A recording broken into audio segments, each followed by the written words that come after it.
Today we'll show how to compute the net electric field for charges spread out on a ring. Let's remind ourselves the recipe for carrying out this calculation.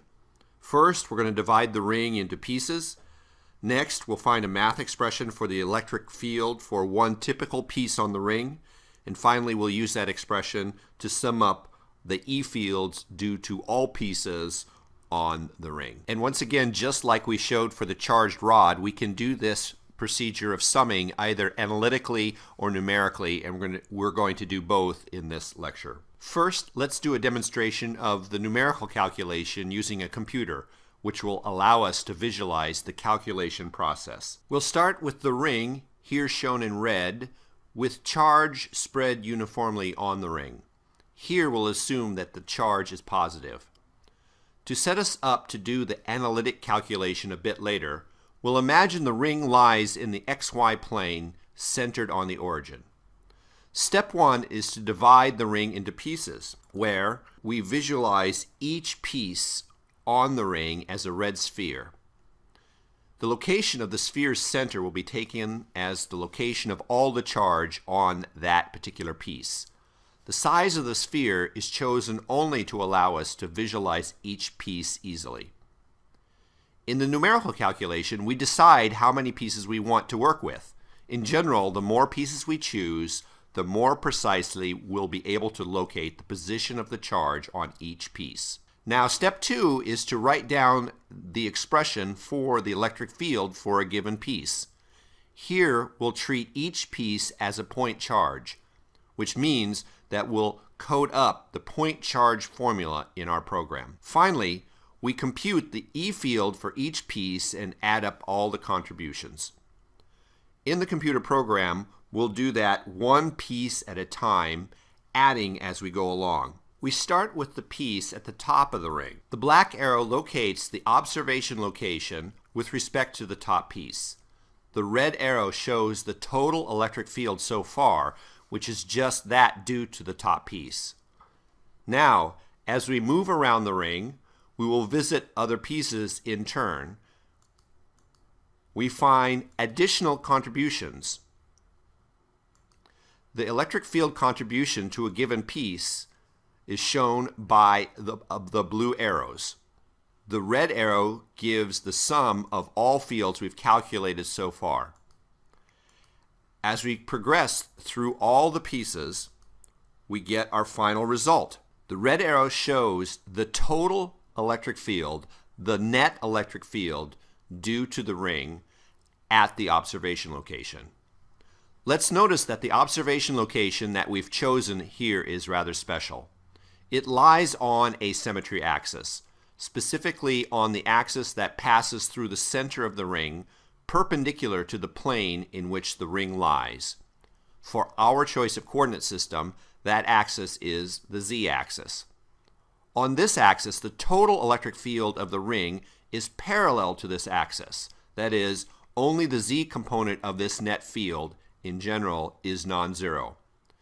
That's so because for each piece on one side of the ring, there is a corresponding piece on the other side with the same charge. Thus, on the symmetry axis, the x and y components of the E fields for these pieces will have the same magnitude but opposite sign, so they will cancel.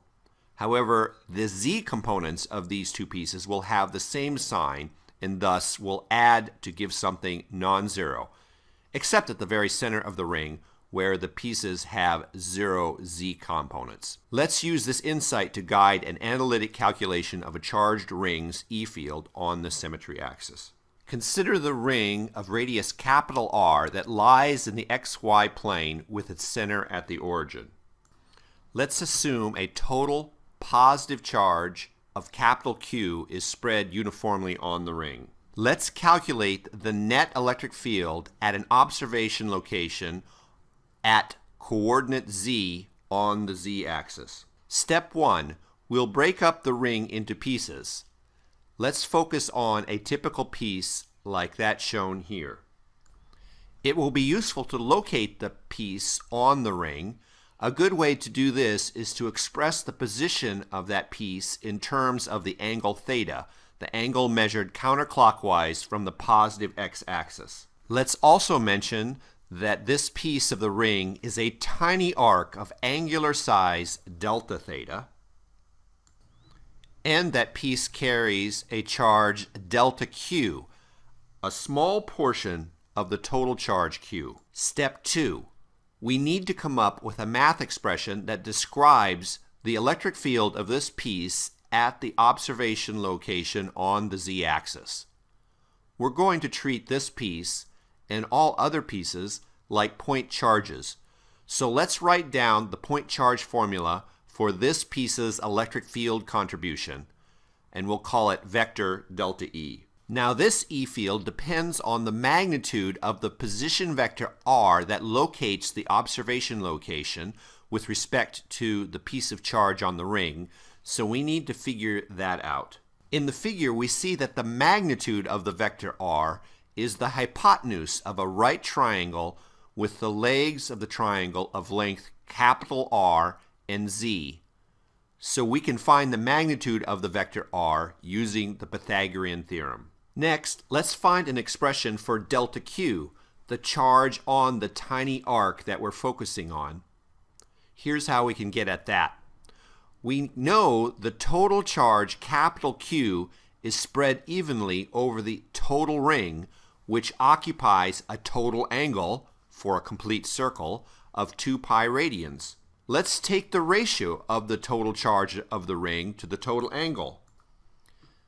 Now, uniform spreading of charge over the ring means the ratio of the charge on any piece of the ring to the angle occupied by that same piece of the ring must be constant. That is, the ratio must be equal to capital Q over 2 pi. So, the ratio of delta Q over delta theta must be equal to capital Q over 2 pi. We can use this expression to solve for delta Q in terms of delta theta. Let's insert this expression for delta Q into our expression for the magnitude of delta E. One more thing. Let's take advantage of the symmetry in this problem.